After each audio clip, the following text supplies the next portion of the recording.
नमस्ते दोस्तों, तैयार हो जाओ एक ऐसी कहानी के लिए जो दिल में आग लगा देगी और दिमाग को 440 वोल्ट शॉक दे देगी। आज हम खोलेंगे इंडियन फ्रीडम स्ट्रगल का वो छुपा हुआ सच, जहां एक बड़ा सवाल खड़ा होता है।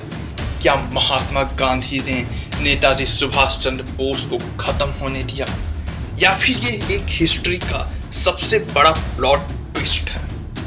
नेताजी के ग्लोबल अलायंसेस, जर्मनी, जापान और बियॉन्ड, उनके धमाकेदार काम और एक मिस्ट्री जो आज भी अनसॉल्व्ड है। ये वीडियो है पूरा ब्लॉकबस्टर, तो सीट बेल्ट्स बांध लो और एंड तक देखो, क्योंकि ये राइड दिल से दिल तक जाएगी। चलो, लेट्स इग्नाइट दिस।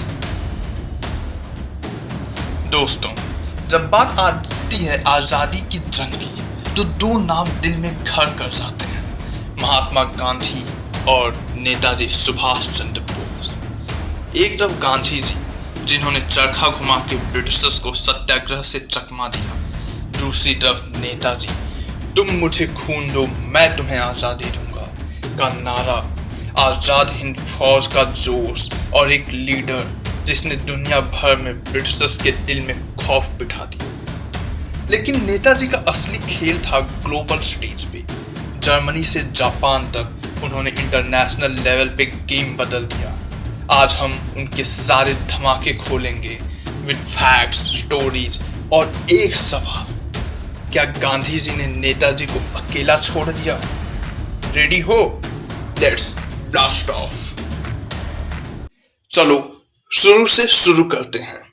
दोस्तों, 1897 कटक, सुभाष चंद्र बोस का जन्म। और ये बंदा बचपन से ही एकदम अलग, ब्रिलियंट स्टूडेंट, कैम्ब्रिज में पढ़ाई और 1920 में Indian civil services ICS exam crack किया, वो भी टॉप रैंक पे। लेकिन नेताजी ने कहा, ब्रिटिशर्स के लिए नौकरी नो वे। 1921 में उन्होंने आईसीएस छोड़ दी। ये था पहला थप्पड़ अंग्रेजों को। पब्लिक ने कहा, ये है असली हीरो। 1920 में नेताजी कांग्रेस में आए, बंगाल में यूथ को जगाया और देश बंधु चित्तरंजन दास के साथ स्वराज पार्टी बनाई। उन्होंने प्रोटेस्ट ऑर्गेनाइज किए, जेल गए, लेकिन हर बार और बड़े जोश के साथ वापस। ये था नेताजी का असली धमाका, लेकिन असली तबाही तो ग्लोबल स्टेज पे आनी थी। दोस्तों, सोचो, एक 24 साल का लड़का जो ब्रिटिश ऑफिसर बन सकता था, उसने उन्हें ठेंगा दिखाया। ये थी नेताजी की शुरुआती आग। लेकिन ये तो बस ट्रेलर था। अब आता है नेताजी का ग्लोबल खेल। चलो दुनिया के स्टेज पे। 1941 दोस्तों, नेताजी का सबसे फिल्मी एस्केप। कांग्रेस छोड़ने के बाद उन्होंने एक डेयरिंग मूव किया। घर से भागे, डिस्गाइज में अफगानिस्तान, काबुल से बर्लिन, जर्मनी। यहां उन्होंने अडॉल्फ हिटलर से मुलाकात की और कहा, भारत की आजादी के लिए हमें सपोर्ट चाहिए। नेताजी ने जर्मनी में इंडियन लीजन बनाई, 4500 इंडियन पीओडब्ल्यूज को रिक्रूट किया जो ब्रिटिशर्स के खिलाफ यूरोप में लड़े। उन्होंने बर्लिन से रेडियो फ्री इंडिया ब्रॉडकास्ट शुरू किए, जिसमें उन्होंने दुनिया भर के इंडियंस को जगाया। ये था नेताजी का पहला ग्लोबल धमाका। लेकिन नेताजी का गेम यहां नहीं रुका। 1943 में वो जर्मन सबमरीन से जापान पहुंचे। सोचो कितना बॉस मूव। जापान में उन्होंने जापानीज पीएम हिदेकी टोजो के साथ अलायंस बनाई और आजाद हिंद फौज को फुल पावर से रिवाइव किया। सिंगापुर में उन्होंने आजाद हिंद गवर्नमेंट बनाया, एक प्रोविजनल गवर्नमेंट जो इंडिया के लिए काम करेगा with its own currency, stamps और administration. Axis powers Japan, Germany, Italy ने इस गवर्नमेंट को रिकॉग्नाइज किया। नेताजी ने साउथ ईस्ट एशिया में इंडियन डायस्पोरा को मोबिलाइज किया। सिंगापुर, मलेशिया, बर्मा में लैक्स ऑफ इंडियंस ने फंड्स, रिक्रूट्स और सपोर्ट दिया। उन्होंने रेडियो आजाद हिंद से ब्रॉडकास्ट किए, जिसमें दिल्ली चलो का नारा गया। ये था नेताजी का इंटरनेशनल स्वैग। दोस्तों, ये बंदा दुनिया के स्टेज पे खेल रहा था। जर्मनी से जापान, इंडियन लीजन से आजाद हिंद फौज, रेडियो ब्रॉडकास्ट से ग्लोबल मोबिलाइजेशन। इंडिया ने नेताजी ने ब्रिटिशर्स को हर तरफ से घेरा, लेकिन एक सेकेंड, जब नेताजी ये सब तबाही ग्लोबल लेवल पर मचा रहे थे, तब गांधी जी और कांग्रेस का क्या सीन था? क्या उन्होंने नेताजी के इस वर्ल्ड क्लास मिशन को सपोर्ट किया या फिर इग्नोर?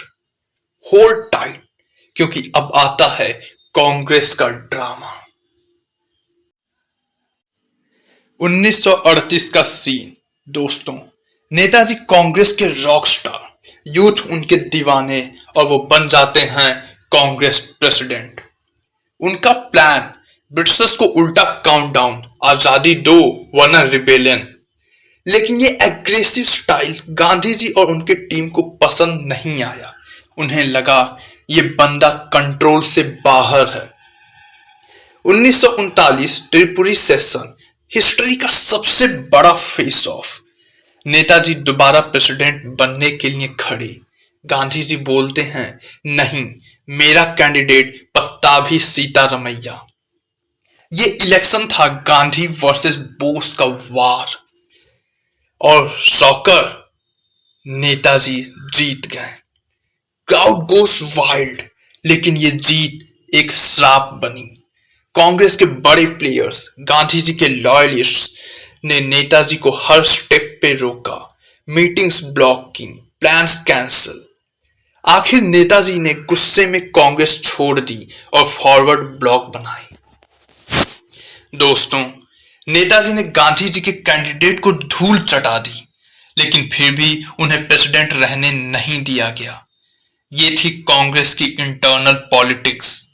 अब सवाल, क्या गांधी जी ने जानबूझकर नेताजी को साइडलाइन किया, या फिर ये आइडियोलॉजिकल क्लैश का रिजल्ट था? अब आता है नेताजी का अल्टीमेट धमाका, आजाद हिंद फौज और उनके काम। नेताजी के ग्लोबल खेल चल रहा था और जापान में उन्होंने आजाद हिंद फौज को बनाया एक अनस्टॉपेबल फोर्स। 60,000 सैनिक, दिल्ली चलो का नारा और ब्रिटिशर्स के अगेंस्ट डायरेक्ट वॉर।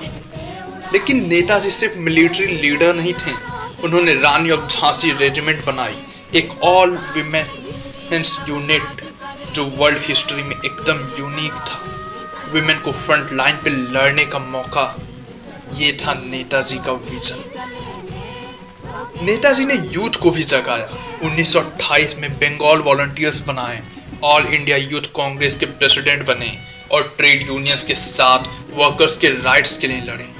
उन्होंने कलकत्ता में मैसिव रैलीज निकाली, ब्रिटिशर्स के इकोनॉमिक एक्सप्लॉयटेशन के अगेंस्ट कैंपेन्स चलाए और इंडियन डायस्पोरा को साउथ ईस्ट एशिया में यूनाइट किया। ये था नेताजी का multi level attack, military, social और ग्लोबल। दोस्तों, नेताजी एक ऑलराउंडर थे।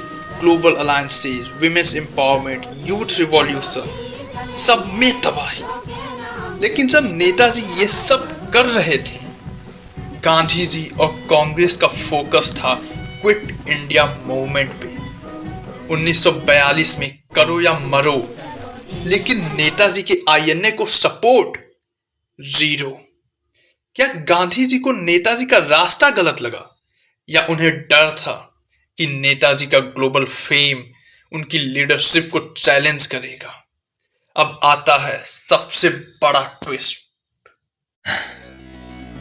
1945 वर्ल्ड वॉर सेकेंड खत्म, जापान हार गया और नेताजी का नाम गायब। ऑफिशियल स्टोरी, 30 अगस्त 1945 ताइवान में plane crash, Netaji is dead. लेकिन दोस्तों, कोई नहीं मानता। पब्लिक बोलती है नेताजी जिंदा थे, शायद इंडिया वापस आए या छुप कर रहे। और यहाँ सवाल, क्या गांधी जी और कांग्रेस ने नेताजी के डिसअपीयरेंस के बाद उनकी खोज में कोई एफर्ट किया? 1946 में आईएनए ट्रायल्स ने पब्लिक का गुस्सा इतना बढ़ाया कि ब्रिटिशर्स के पास कोई ऑप्शन नहीं बचा। कांग्रेस ने आईएनए सोल्जर्स के लिए आवाज उठाई, लेकिन नेताजी के बारे में नो सॉलिड इन्वेस्टिगेशन। क्या ये कवर अप था या गांधी जी के पास पार्टीशन के केओस में टाइम नहीं था? दोस्तों, ये मिस्ट्री आज भी दिल को खुरेदता है। नेताजी जैसा ग्लोबल लीडर जिन्होंने दुनिया हिला दी, उनका एंड इतना अनक्लियर क्यों? क्या गांधी जी ने जानबूझकर नेताजी को भुला दिया या ये सर्कमस्टेंसेस का खेल था? अब फाइनल धमाका, असली सच क्या है? फैक्ट्स जोड़ते हैं। पॉइंट 1, नेताजी के ग्लोबल अलायंसेस, जर्मनी में इंडियन लीजन, जापान में Azad Hind government, radio broadcast और साउथ ईस्ट एशिया में डायस्पोरा मोबिलाइजेशन ने ब्रिटिशर्स को इंटरनेशनल लेवल पे घेरा। पॉइंट 2, उनके और काम, ICS resignation, women's empowerment, youth rallies ने इंडिया में रिवॉल्यूशन लाया। पॉइंट 3, गांधी जी और नेताजी के रास्ते अलग, अहिंसा वर्सेस आर्म्ड स्ट्रगल, क्लैश तो बनता था। पॉइंट 4, त्रिपुरी में नेताजी की जीत के बाद कांग्रेस पॉलिटिक्स ने उन्हें कॉर्नर किया। गांधी जी ने शायद डायरेक्ट कॉन्स्पिरेसी नहीं की, लेकिन उनके वफादारों ने नेताजी को ब्लॉक किया। पॉइंट 5, नेताजी के डिसअपियरेंस के बाद कांग्रेस ने उनका केस परस्यू नहीं किया, तो क्या ये इनजस्टिस था? दोस्तों, वर्डिक्ट सुनो। क्या गांधी जी ने नेताजी को खत्म होने दिया? मेरा जवाब नहीं, लेकिन हां भी। गांधी जी ने नोइंगली साजिश नहीं की, लेकिन उनकी लीडरशिप और कांग्रेस पॉलिटिक्स ने नेताजी को अकेला छोड़ दिया। नेताजी के ग्लोबल अलायंसेज, उनके contributions, Indian legion, Azad Hind, women's regiment को उतना क्रेडिट नहीं मिला, लेकिन ये क्लियर है दोनों लीडर्स ने भारत के लिए जान लगा दी। Respect to both. क्या बोलते हो? कमेंट में बताओ। दोस्तों, इंडियन फ्रीडम स्ट्रगल के ब्लॉकबस्टर गांधी जी का सत्याग्रह ने दुनिया हिला दिया और नेताजी के global alliances, Germany, Japan, Azad Hind ने जय हिंद का जोश जगाया। उनके काम, youth, women, international stage, Bharat का प्यार, तो उनके डिफरेंसेस पे नहीं, उनके सैक्रिफाइसेस पे फोकस करो। एग्री या और कोई एंगल? कमेंट में जोश बढ़ाओ। वीडियो पसंद आए like, share, subscribe, bell icon दबाओ, क्योंकि ये ऐसे धमाके हम लाते रहेंगे। जय हिंद।